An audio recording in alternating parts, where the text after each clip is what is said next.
They don't want what we know out there.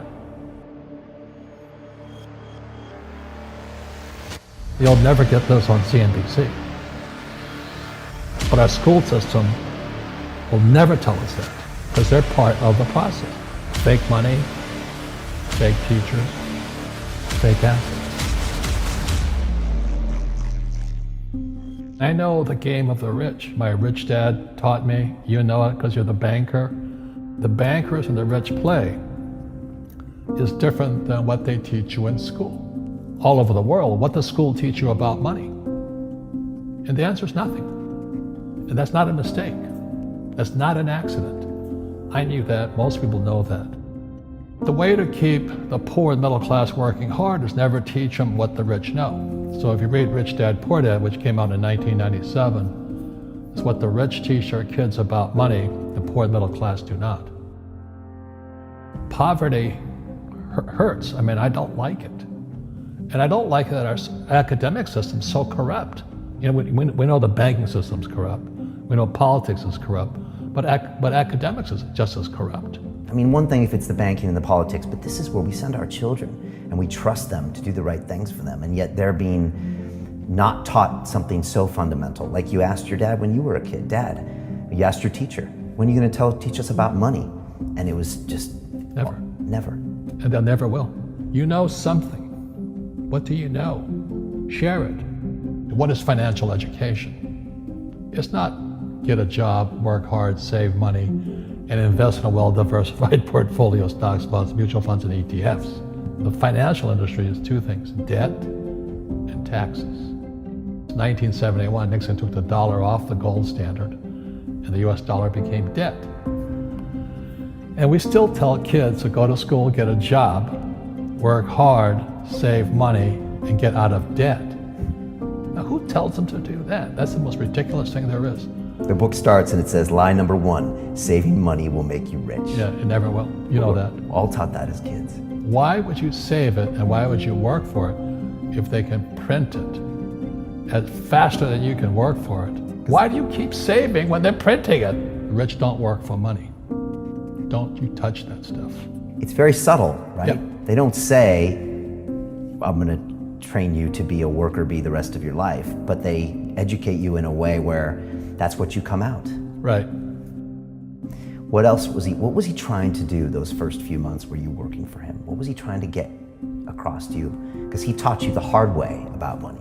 And she says, if you're gonna be successful in your life, you've got to find the best teachers. And a great teacher is somebody who comes from the inside, not the outside. But in school, you don't know if your instructor is for real or not. That's where the fake teacher comes from. I said, I want you to teach me about money. So why should I teach you? He said, but if I teach you, you work for me for free. And I said, why for free? And my poor dad went nuts. He says, because if I pay you, you think like an employee. Your brain will change. If you learn never to work for money, you'll be a rich man. And this is powerful. Once you give someone a paycheck, their brain turns off. Correct. Because it's... And then the promise of a pension. Right. And job security. Which is kind of a paycheck in disguise. Correct. After you stop working. Give the man a fish, eats for the day, teach him to fish, eats for a lifetime. And most poor people confuse assets for liabilities. They think their home is an asset, it's actually a liability. Right. An asset is a noun, like a house. Cash flow is a verb. So to understand if it's an asset or liability, it takes a noun plus verb. So if the cash is flowing out of your pocket, it's a liability. If the cash is flowing into your pocket, asset, verb, it's an asset. So I own 7,000 rental properties. Those are assets. Every month, the cash flows in. Whereas many people have the big house on the hill and the cash is flowing out. Right. And they're going broke. Right, it's like a frame of mind. The other thing the poor don't understand is the number one expense for most people is taxes. And yet we don't even see it. Isn't that weird? You walk around and you look at the paycheck and say, that doesn't seem right, and you don't realize that the government's got a huge hand in your pocket and you are doing nothing to minimize that. Again, Correct. This is what's very different about the rich and the poor. The rich don't work for money. His number one expense is tax. See, there's three kinds of income: earned, portfolio, passive. So earned income is if I get a job, that's earned income. If I'm a doctor or a programmer, that's earned income because I'm working for it. If I buy, let's say, Apple for $10 and I sell it for $20, that's portfolio income, capital gains. Yeah. But passive income, which is cash flow, is never taxed. And so these guys are screaming right now in America, tax the rich. I said, good luck. Because most of the guys complaining, they don't know there's three kinds of income. And the rich don't have jobs anyway. They have assets. And so the average schmo out there, poor guy, sent the kid to school. They don't learn this. You see, very few people will buy what I do, make $1 million and pay zero tax. And my rich dad taught me that playing Monopoly. That's how it started. 4 greenhouses, 1 red hotel. Or the McDonald's formula. I write about it here. McDonald's, Ray Kroc. Yeah. McDonald's is in the real estate business. So they sell hamburgers, but they buy real estate, so they pay no taxes. This guy Bezos, he's $16 billion. How much tax did they pay on that $16 billion? Zero. And that's all legal. Anyone can do it. Everybody can do But it. most people lack the education. So once you learn how to use debt as money, you can never say, I can't afford it. You see, because the banks will give you, so the banks, after the crash of 2008, the banks gave me $300 million tax-free. When I asked the average guy, I said, why don't you use debt? They can't even get a loan because their scores, their FICO scores, I don't even have them here, are so bad. The school teachers will never tell you that because they don't know it. My poor dad never knew that. You don't know if something is an asset or a liability until you can say which way the cash flows. So a house is it an asset or liability? Well, if it's taking money from your pocket, it's liability. If it's putting money in your pocket, it's an asset. The U.S. government wants me to provide housing, wants me to provide jobs, wants me to borrow money because that's how money is created through debt.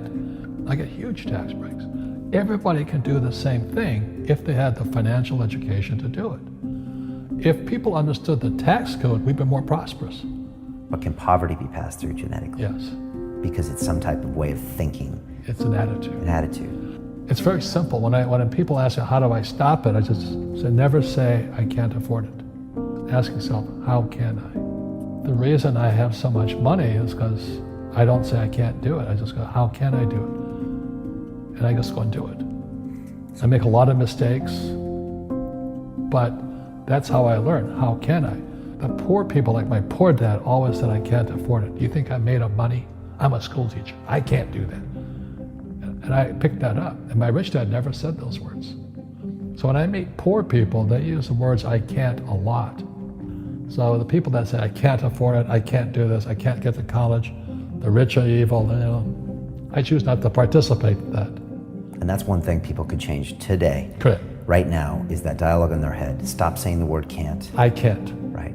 So how can I? How can I? Especially as in, I can't afford it, how can I afford that? Right. Because that opens them up to looking at it as an investment to a greater future. Right. When I borrowed $300 million, I couldn't do it until I went to ask. And I got turned down so many times. I said, and every time I showed the banker my financials and he'd go, sorry. I said, look, do me a favor. Why did you turn me down? And he'd tell me, this is out, the numbers are out here. So if I get these numbers fixed, can I come see you again? He goes, sure. So it's called rejection. Same as my wife rejected me for 6 months. It's just a matter of personal willpower, which is spiritual. Just saying, if they can do it, I can do it.